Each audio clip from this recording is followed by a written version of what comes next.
বাগদা এলাকায় কি ক্রমশ রাজনৈতিক জমি হারাচ্ছে বিজেপি? প্রশ্নটা উঠতে শুরু করেছে রাজনৈতিক মহলে।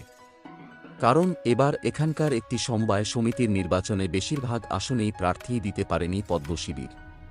প্রশাসন সূত্রে জানা গিয়েছে, শনিবার বাগদা এলএসপিসিএসিএস লিমিটেডের ভোট হয়। আসন সংখ্যা 4টি। বিজেপি প্রার্থী দিয়েছিল মাত্র 3টিতে। তৃণমূল আগেই বিনা প্রতিদ্বন্দ্বিতায় 5টি আসনে জয়লাভ করে। শনিবার ভোট হয় মাত্র 9টি আসনে। তৃণমূল জয়ী হয়েছে 7টিতেই। নির্দল এবং বিজেপি একটি করে আসনে জয়ী হয়েছে। এই সমবায়ে আগে ক্ষমতায় ছিল তৃণমূলই। 10টি গ্রাম নিয়ে এই সমবায়। 8টি গ্রামে বিজেপি কোনো প্রার্থী দিতে পারেনি। কেবলমাত্র বারাণসীপুর এবং দেওয়ালদহে তারা প্রার্থী দিয়েছিল। কেন তারা সব আসনে প্রার্থী দিতে পারল না?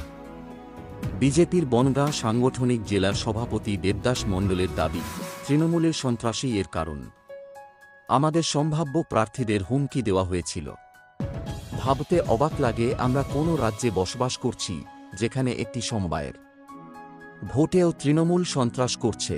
যদিও বিজেপির অভিযোগ উড়িয়ে দিয়ে বাগদার তৃণমূল নেতা পরিতোষ সাহা বলেন,